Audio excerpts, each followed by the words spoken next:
भाजपा को चारों ओर से घेरने में जुटे राइजर दल के शिवसागर विधायक अखिल गोगोई ने जोरहाट में एक अहम बयान देते हुए अपनी आगामी राजनीतिक रणनीति का खुलासा किया। उन्होंने भाजपा पर गंभीर आरोप लगाते हुए कहा कि कामरूप जिले के बोको उपजिला कार्यालय में वोटर सूची से छेड़छाड़ कर मामला सामने आया है, जिसे लेकर आज सुबह जोरहाट सदर थाने में प्राथमिकी दर्ज कराई गई है। अखिल गोगोई ने आरोप लगाया है कि कामरूप के जिला उपायुक्त देवाशीष मिश्रा मुख्यमंत्री के साथ मिलीभगत कर पूरे क्षेत्र का बीजेपीकरण कर रहे हैं। उन्होंने दावा किया है कि 22 जनवरी की रात करीब 8:30 बजे बोको उपजिला आयुक्त कार्यालय में भाजपा के स्थानीय पदाधिकारियों ने कंप्यूटर सिस्टम में घुसकर वोटर सूची से छेड़छाड़ के इस मामले में बोको के उपजिला आयुक्त प्रियांशु भारद्वाज, भाजपा के स्थानीय साधारण सचिव प्रहलाद विश्वास, सचिव मीनमय बोडो बुद्धेश्वर राभा, मृदुल तालुकदार समेत कुल 7 लोगों के खिलाफ चोरी और साजिश के आरोप में जोरहाट सदर थाने में मामला दर्ज कराया है। अखिल गोगोई ने यह भी आरोप लगाया है कि भाजपा नेता अशोक सिंघल के वीडियो कॉल के माध्यम से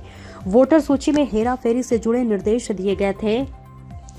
मरियानी विधायक रूपज्योति कुर्मी पर सीधा हमला बोलते हुए अखिल गोगोई ने कहा कि ऐसे उदंड और उपद्रवी किस्म के विधायक जो अब जड़ से उखाड़ फेंकना जरूरी हो गया है। उन्होंने दावा किया कि इस वर्ष रूपज्योति कुर्मी का राजनीतिक भविष्य समाप्त हो जाएगा। गोगोई ने कहा कि आजादी के 80 वर्ष पूरे होने जा रहे हैं, लेकिन गर्मा मरियानी क्षेत्र में 40 वर्षों तक कुर्मी परिवार के विधायक रहने के बावजूद कोई ठोस विकास नहीं हुआ, तो वही धोदर आली के स्थिति आज भी दशकों पुरानी और बदहाली बनी हुई है। अखिल गोगोई ने यह भी खुलासा किया है कि कई बड़े नेता, छात्र संगठन के नेता और कलाकार उनके संपर्क में आ रहे हैं। उन्होंने बताया है कि 17 जनवरी को एक वर्तमान विधायक ने उनके साथ जुड़ने की इच्छा जताई थी, जबकि 18 फरवरी को एक अन्य विधायक के भी राइजर दल में शामिल होने की संभावना है। उन्होंने कांग्रेस पार्टी से 31 जनवरी तक अपनी स्थिति स्पष्ट करने की अपील करते हुए कहा कि चुनाव में अब समय बहुत कम बचा हुआ है। ऐसे में प्रशासनिक ताकत, धनबल और बाहुबल से लैस भाजपा सरकार को हराने के लिए पहले से संगठित रणनीति बनाना जरूरी है। और इसी क्रम में वे कांग्रेस नेता एवं जोरहाट सांसद गौरव गोगोई और असम प्रदेश कांग्रेस अध्यक्ष लुरिन ज्योति गोगोई के संपर्क में है। जोरहाट असम से जितेंद्र सोमानी की देखिए खास रिपोर्ट। 22 জানুৱাৰী তাৰিখে বকো সমজিলা যিটো কাৰ্যালয়, বকো সমজিলা কাৰ্যালয়ত 4জন বিজেপিৰ কাৰ্যকৰ্তাই ভোট চুৰি কাৰ্য সম্পন্ন কৰি আছিল। তেওঁলোকে বকো সমজিলা কাৰ্যালয়ত, কামৰূপ জিলাৰ বকো সমজিলা কাৰ্যালয়ত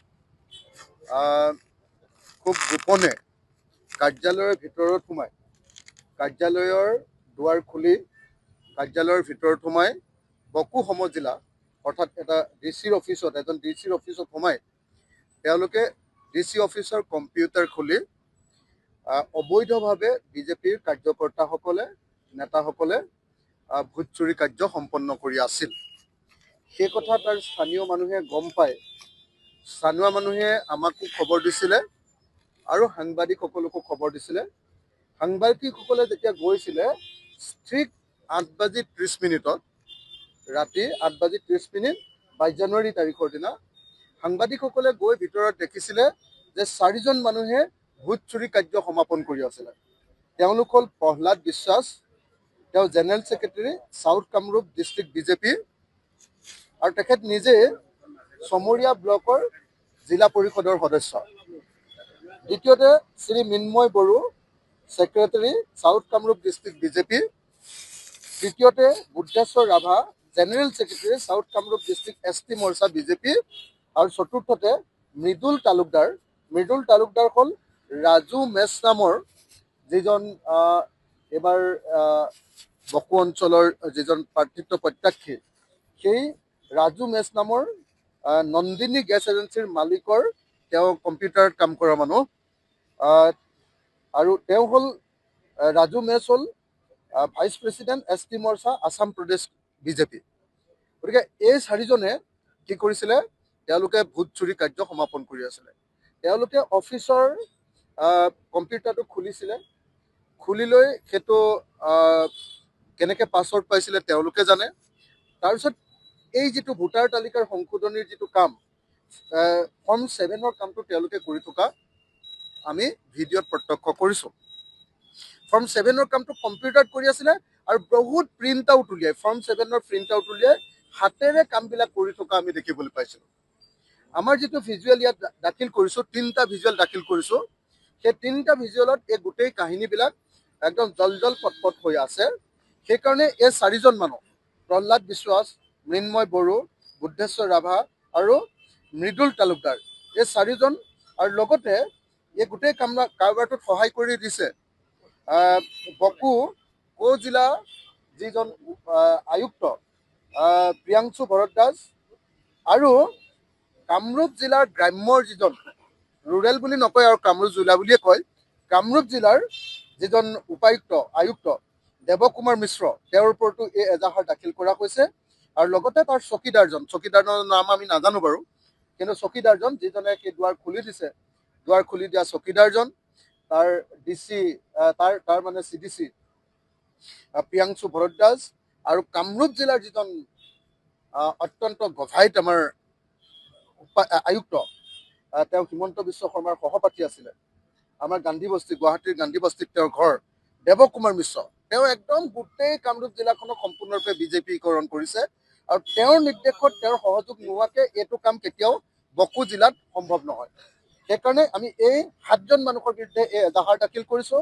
আৰু এজাহাৰ দাখিল কৰিছোঁ চুৰি গোচৰত, ছেকশ্যন 303 BNS 2023, তাৰপাছত আমি ফৰ্জাৰী ছেকশ্যন 336 BNS 2023, তাৰপাছত ক্ৰিমিনেল ট্ৰেছপাছ ছেকশ্যন 329 BNS 2023, আৰু forge document or electronic record and using it as a genuine section 340 BNS 2023, এই 4টা ছেকশ্যন মই আকৌ কৈ দিছোঁ।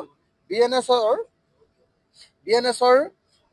ছেকশ্যন 303, ছেকশ্যন 336, ছেকশ্যন 329 আৰু ছেকশ্যন 340, এই 4টা ছেকশ্যনত আমি 7জন মানুহৰ বিৰুদ্ধে আজি গোচৰ তৰিছোঁ। ইতিমধ্যে যোৰহাট থানাত আমি ইতিমধ্যে গোচৰ তৰিছোঁ। তেওঁলোকে আমাক ইয়াত ৰিচিভ কৰি দিছে, কেছটো আমাক ৰিচিভ কৰি দিছে। আমি চেষ্টা কৰি আছোঁ যে 31 জানুৱাৰীৰ ভিতৰত আমাৰ বুজাপৰাটো হৈ যাওক। 31 জানুৱাৰীৰ ভিতৰত বুজাপৰাটো হৈ গ'লে আমি তেতিয়াহ'লে নতুন মানুহক, ডাঙৰ ফেক্টৰ কিছুমানক আমাৰ দলত আমি যোগদান কৰাব পাৰোঁ, আৰু নিৰ্বাচনটো এটা সঁচাকৈ এটা ভাল যুগলৈ পৰিণত কৰি দিব পাৰোঁ, আৰু আমি বিৰোধী পক্ষত জিকাটো নিশ্চিত কৰি দিব পাৰোঁ। কিন্তু যিমান লেট হৈ থাকিব সিমানেই আমাৰ কাৰণে অসুবিধা, কাৰণ মানুহবিলাক ৰৈ নাথাকে। চব যিবিলাক গুৰুত্বপূৰ্ণ মানুহ, যিবিলাকে জিকিব পাৰিব, সেইবিলাকতো এনেকৈ ৰৈ থাকিব নোৱাৰে। তেওঁলোকে যি দলত কনফাৰ্মেশ্যন পাই যাব, আল্টিমেটলি তেওঁলোকে গুচি যাব। সেইকাৰণে মই বিনম্ৰভাৱে আহ্বান জনাইছোঁ, কংগ্ৰেছ দলৰ প্ৰতি আকৌ এবাৰ আহ্বান জনাইছোঁ যে 31 জানুৱাৰীৰ ভিতৰত আপোনালোকে কৰি দিবলৈ চেষ্টা কৰক। আমি সোনকালে বহি লৈ কৰি দিওঁ, আৰু যদি 31 জানুৱাৰীৰ ভিতৰত আমাৰ কামটো শেষ কৰিব পাৰোঁ, তেতিয়াহ'লে আমাৰ দলত ইজনে সিজনক আমি চিট দিব নোৱাৰাৰ কাৰণে যিবিলাক কাজিয়া পেচাল হাল্লা হুলস্থুল হ'ব, সেইবিলাক সোনকালে শেষ হৈ যাব। ফেব্ৰুৱাৰী 7 তাৰিখ মানৰ ভিতৰত শেষ হৈ যাব, আৰু শেষ হৈ গ'লে আমি ফেব্ৰুৱাৰী 8 তাৰিখ মানৰ পৰা আমি গোটেই ঐক্যবদ্ধভাৱে চাৰিওফালে কেম্পেইন কৰিব পাৰিম। তেতিয়াহে ইলেকশ্যনটো গৰম হ'ব, হয়নে নহয় কওক? যদি দেৰি হৈ থাকে, একদম নিক পাৱাৰত যদি আমি হেৰি কৰিব খোজোঁ, হয়নে নহয়, তেতিয়াহ'লে আমাৰ যুদ্ধটো ভালকৈ দিব নোৱাৰিম। আৰু ৰুলিং পাৰ্টিবিলাকৰ সুবিধা, তেওঁলোকৰ টকা পইচা আছে, তেওঁলোকৰ প্ৰশাসন আছে, তেওঁলোকে মানে একদম পুৰা তেওঁলোকৰ মানে হেৰি শক্তি থাকে, বাহুবলৰ শক্তি থাকে। যে আমাৰ কাৰণে, সকলো বিৰোধী দলবিলাকৰ কাৰণে আগতীয়াকৈ প্ৰিপেৰেশ্যন কৰিব পৰাটো খুব গুৰুত্বপূৰ্ণ কথা। আৰু সেইকাৰণে মই আহ্বান জনাইছোঁ দেই, এইটো দাবী নহয়, এইটো মানে লাষ্ট ডেট দি দিয়া, কি কয় আপোনাৰ, কি বুলি কৈ দিয়ে আপোনালোকে, ডেডলাইন দি দিয়া বুলি কৈ দিয়ে, ডেডলাইন নহয়। আমি আহ্বান জনাইছোঁ যে 31 জানুৱাৰীৰ ভিতৰত পাৰিলে সোনকালে হৈ গ'লে ভাল হয়। ধন্যবাদ। মই মৰিয়নিত ঘূৰি আছোঁ, কিন্তু মৰিয়নিৰ পৰা মই বোধহয় খেলাটো নহ'ব, কাৰণ শিৱসাগৰ সমষ্টিৰ মানুহে, মই কালি মৰিয়নিত ঘূৰাৰ কাৰণে শিৱসাগৰৰ পৰা মানুহ আহি হাল্লা লগাবলৈ আহিয়ে গ'ল। ৰাতিপুৱাই চাৰ্কিট হাউচত আহি ডিষ্ট্ৰিক্ট প্ৰেচিডেণ্ট আহিছে, সমষ্টি প্ৰেচিডেণ্ট আহিছে, কৈছে আপুনি যদি এনেকৈ মৰিয়নিত ঘূৰি থাকে আমি বেয়া পাম। কিন্তু মই মৰিয়নিত মোৰ নিজৰ সমষ্টি, তাত ঘূৰিবই লাগিব, মৰিয়নিটো এবাৰ জিকাব লাগিব। ৰূপজ্যোতি কুৰ্মীক হৰুৱাটো আমাৰ এটা জাতীয় দায়িত্ব। এটা ফটুৱা মানুহ, হয়নে নহয় আপোনালোকে নিজে কওক, কাম নাইকিয়া মানুহ, অদৰকাৰী, মানে কোনো কাম কৰিব নোৱাৰা মানুহ, মুখেৰে খালি ফেটফেটাই থাকে। 25 বছৰ তেওঁক দিয়া হ'ল আমাৰ মৰিয়নি বিধানসভা সমষ্টি, মাকে ল'লে 15 বছৰ, কেইবছৰ গ'ল? 40 বছৰ। ভাৰতৰ স্বাধীনতাৰ পাছত 80 বছৰ হোৱাই নাই, 80 বছৰৰ পিছত 40 বছৰ এটা পৰিয়ালে খায়, আৰু খাই লৈ জিৰ', সমষ্টিটোত কাম কাজ জিৰ'। মই হাইস্কুলত পঢ়ি থাকোঁতে ক্লাছ 8ৰ পৰা ক্লাছ 10লৈকে হেমলাই হাইস্কুললৈ চাইকেল লৈ যাওঁতে সদায় ধুদৰালিটো ভাগি আছিলে, আৰু আজি 2026 চনতো মই যিদিনাই যাওঁ ধুদৰালিটো সদায় ভাগিয়ে থাকে। এবাৰৰ কাৰণে ধুদৰালিটো বনাব নোৱাৰিলে। 40 বছৰ তাতে MLA কৈ আছে ৰূপজ্যোতি কুৰ্মীৰ পৰিয়াল, কেতিয়াবা মাক কেতিয়াবা তেওঁ। গতিকে এই ৰূপজ্যোতি কুৰ্মী পৰিয়ালক এবাৰ আমি বিদায় দিবলৈ সিদ্ধান্ত লৈছোঁ। মৰিয়নিৰ ৰাইজে বিদায় দিবলৈ সিদ্ধান্ত লৈছে। কুৰ্মী পৰিয়ালক আৰু এইবাৰ আমাৰ মৰিয়নি সমষ্টিত MLA হ'বলৈ দিয়া নহ'ব। এইবাৰ আমি সিদ্ধান্ত গ্ৰহণ কৰিছোঁ যে এইবাৰ আমাৰ মৰিয়নি বিধানসভা সমষ্টিত আপোনালোকে জানে যে এইবাৰ কলিয়াপানী ডেভেলপমেণ্ট ব্লকটো সোমাই গ'ল। গতিকে সাংঘাতিক ধৰণে এতিয়া খিলঞ্জীয়া অসমীয়া মানুহৰ মানে আপোনাৰ বৃদ্ধি পালে। গতিকে আমি আশা কৰিছোঁ যে এইবাৰ আমি সকলোৱে মিলি ৰূপজ্যোতি কুৰ্মীক এইবাৰ পৰাজিত কৰিব পাৰিম, আৰু ৰূপজ্যোতি কুৰ্মীক পৰাজিত কৰি তেওঁৰ ফেকফেকনি, তেওঁৰ উৎপাত সেইটো বন্ধ কৰিব পাৰিম। তেওঁ উপদ্ৰৱ, তেওঁ সমষ্টিটোক যিধৰণে অপমানিত কৰি আছে বেয়া বেয়া শব্দ কৈ সদায়। গতিকে আমি এটা নতুন যুগ এটা মৰিয়নি সমষ্টিত আৰম্ভ কৰিব পাৰিম। মই নিজে দায়িত্ব ল'ম মৰিয়নিৰ উন্নয়নৰ, আৰু এইবাৰ যদি চৰকাৰৰ অংশীদাৰ হওঁ তেতিয়াহ'লে মৰিয়নিটো কেনেকৈ ডেভেলপ কৰিব লাগে সেই দায়িত্ব মোৰ হাতত থাকিব, যিহেতু মই নিজে মৰিয়নি সমষ্টিৰ মানুহ। सूचना इंडिया के सभी दर्शकों को बधाई। अब आप सूचना इंडिया देख सकते हैं जियो टीवी चैनल नंबर 4053 पर भी। साथ ही सूचना इंडिया के सभी सोशल प्लेटफॉर्म इंस्टाग्राम, फेसबुक और ट्विटर से जुड़े और पाएं आपके क्षेत्र से जुड़ी हर एक खबर। अगर आप खबरें पढ़ने में दिलचस्पी रखते हैं तो अभी लॉग इन करें www.सूचनाindia.co.in पर।